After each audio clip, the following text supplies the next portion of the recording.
नमस्कार, चर्चा में आपका स्वागत है। मैं हूँ शिव मिश्रा। आज सर्वोच्च न्यायालय ने एक बहुचर्चित और बहुप्रतीक्षित फैसला दिया है और वह है समलैंगिक विवाह के संबंध में।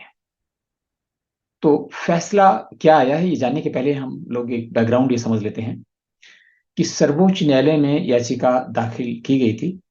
उसमें समलैंगिकों के विवाह को कानूनी मान्यता देने और उनको बिल्कुल उसी तरीके से जैसे प्राकृतिक विवाह संबंध होते हैं, उस तरह से मान्यता देने और उससे जुड़ी तमाम कानूनी प्रक्रियाओं में समान अधिकार देने की मांग की गई थी।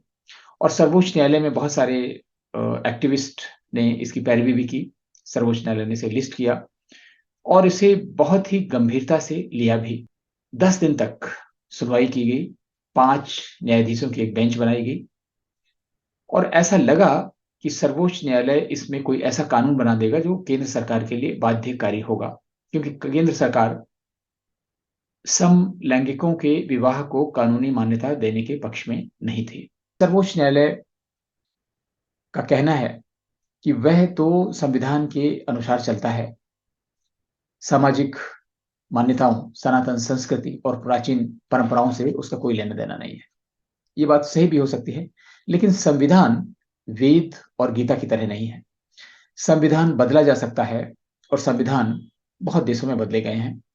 तो संविधान देश की भावनाओं के, संस्कृति के, प्राचीन परंपराओं के अनुरूप होने चाहिए। निश्चित रूप से उसमें वैज्ञानिकता का समावेश होना चाहिए और बदलते परिवेश में जो उन्नतशील चीजें हैं, प्रोग्रेसिव मेजर्स हैं, उनको अडॉप्ट किया जाना चाहिए। ये बिल्कुल सही बात है। लेकिन समलैंगिक विवाहों को मान्यता देने संबंधी ये जो चीजें हैं, कई देशों ने मान्यताएं दे दी हैं, लेकिन ये कोई बहुत उन्नतशील, कोई प्रगतिशील कार्य नहीं है। इसलिए भारत में हर तबके में इसका विरोध हो रहा था और ये बहुत स्वाभाविक है, क्योंकि ये हमारी प्राचीन परंपराओं, सांस्कृतिक मान्यताओं और वैज्ञानिक दृष्टिकोण के हिसाब से भी अनुचित है। लेकिन सर्वोच्च न्यायालय ने याचिका को स्वीकार किया और 5 जजों की बेंच ने 10 दिन तक सुनवाई की। यानी एक जज के 50 मैन डेज इसमें लग गए और स्वयं मुख्य न्यायाधीश सीजेआई इसमें बैठे। आजकल देखा जा रहा है कि सर्वोच्च न्यायालय ऐसे कार्यों में जिसमें बहुत समय लगाने की आवश्यकता नहीं, जिनको फौरी तौर पर जिनका निपटारा किया जा सकता है, बहुत अधिक समय लगाता है और इस तरीके से सुनवाई करता है जैसे कि कोई एक रिसर्च एनालिस्ट, कोई रिसर्च पेपर बनाने वाला, कोई एक ग्रंथ लिखने वाला व्यक्ति बनाता है। तो 11 मई को 10 दिन की सुनवाई के बाद ये निर्णय सुरक्षित रख लिया गया था और आप समझ सकते हैं कि 5 महीने बाद सर्वोच्च न्यायालय ने उसमें फैसला दिया है। पहले तो ये समझने की बात है कि कोई भी मामले में जब सुनवाई पूरी हो जाती है और उसका फैसला सुरक्षित रख लिया जाता है, इसका मतलब ये है कि उसमें कुछ ना कुछ समस्याएं हैं और उसमें और पर्दे के पीछे सोच विचार की आवश्यकता है। स्वाभाविक है, 5 जजों ने मिलकर इस पर चर्चा की होगी, एक मत होने की कोशिश की होगी, अपने फैसलों में एक रूपता लाने की कोशिश की होगी, लेकिन ऐसा हो नहीं सका। आज बहुत दिनों बाद, बल्कि जो वर्तमान मुख्य न्यायाधीश हैं, शायद इनके जमाने में, इनके कार्यभार ग्रहण करने के बाद पहली बार ऐसा हुआ है जब जजों ने मुख्य न्यायाधीश की जो ओपिनियन थी, उनका जो मत था, उसे स्वीकार नहीं किया और इनके मत से इतर जाकर फैसला दिया। आज जब फैसला आया तो उसका सारांश यह है कि सर्वोच्च न्यायालय ने कहा कि समलैंगिक विवाह को कानूनी मान्यता नहीं दी जा सकती, क्योंकि समलैंगिकों को ये जो कानूनी विवाह है इसे करने का अधिकार नहीं है। और सरकार यही कह रही थी। जो सॉलिसिटर जनरल हैं भारत सरकार के, तुषार मेहता, उन्होंने बहुत अच्छी पैरवी की।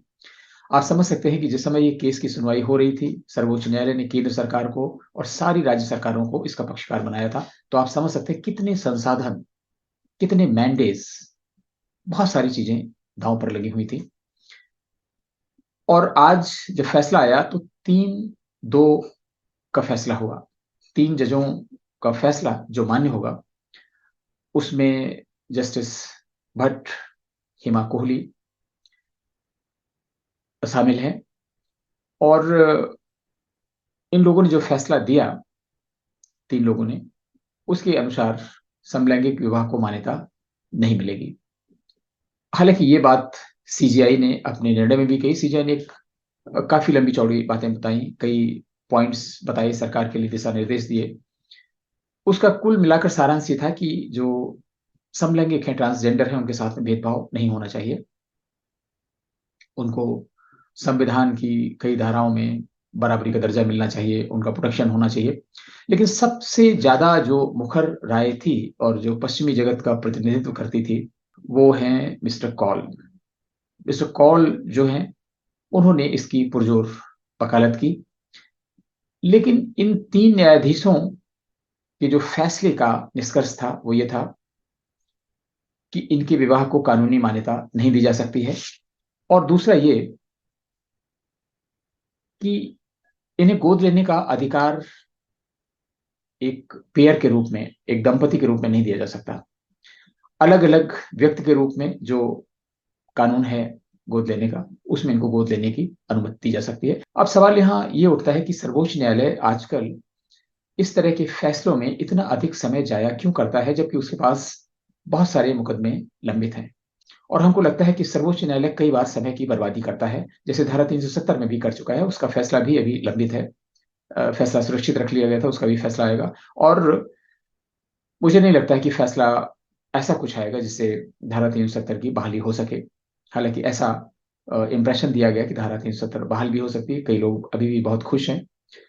इस मामले में भी ऐसा लग रहा था कि बहुत ही एम्बैरेसिंग फैसला आएगा, लेकिन सरकार के पास एक ऑप्शन ये था कि सरकार कानून बनाकर सर्वोच्च न्यायालय के फैसले को बदल सकती थी। आज सर्वोच्च न्यायालय के फैसले की एक प्रमुख बात ये रही, सर्वोच्च न्यायालय अपने आप में कानून बनाने वाली अथॉरिटी नहीं है। ये आज सर्वोच्च न्यायालय ने स्वीकार किया। जो बहुमत का फैसला आया है, उसमें मुख्य न्यायाधीश चंद्रचूड़ नहीं थे। इसलिए बहुत से लोग सोच सकते हैं कि उनको बहुत बड़ा एम्बैरेसमेंट हुआ, लेकिन ऐसा नहीं है। उनके लिए एम्बैरेसमेंट की बात नहीं है, उनके लिए एक लेसन है। और वैसे भी मेरा मानना है कि सर्वोच्च न्यायालय के मुख्य न्यायाधीश को अपना काफ़ी समय जो पीठ है, इनमें बैठने की बजाय न्यायिक व्यवस्था के सुधार पर ध्यान केंद्रित करने में लगाना चाहिए। कैसे सर्वोच्च न्यायालय में सुधार किया जा सके, कैसे पूरी न्यायिक प्रक्रिया में सुधार किया जा सके। और इस तरह के जो मामले आते हैं, इनमें पूरे विश्व के देशों के संविधान खंगालने की, किन देशों में कौन से कानून हैं, कहाँ पे कैसी मान्यताएँ हैं, इनको खंगालने से ज़्यादा ज़रूरत है एक लॉजिक की। और आपको ये बताने में मुझे कोई हिचक नहीं कि जो फैसला आज सर्वोच्च न्यायालय का आया है, ये कोई भी एक कॉमन मैन, बहुत ज़्यादा पढ़ा-लिखा भी नहीं हो, जिसके पास कानून की डिग्री भी ना हो, ये फैसला पहले ही दे सकता था। सरकार के लिए राहत की बात है। मुंशी प्रेमचंद की एक कहानी है पंच परमेश्वर।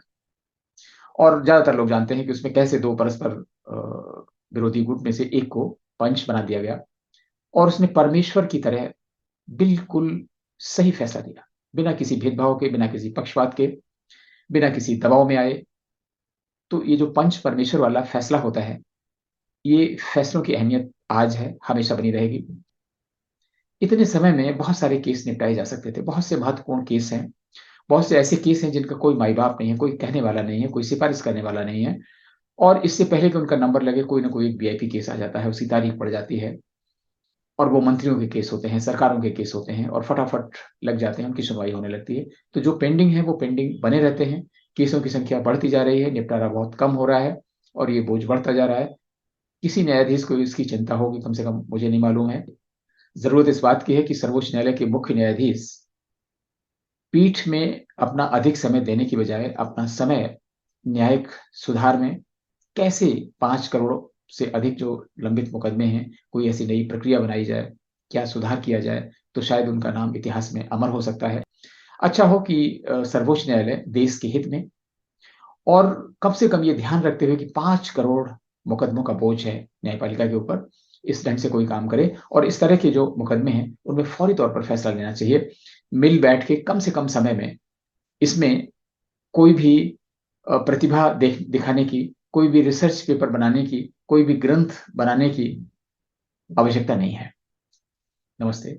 फिर किसी ज्वलंत मुद्दे पर आपसे बात होगी, तब तक के लिए आज्ञा दीजिए।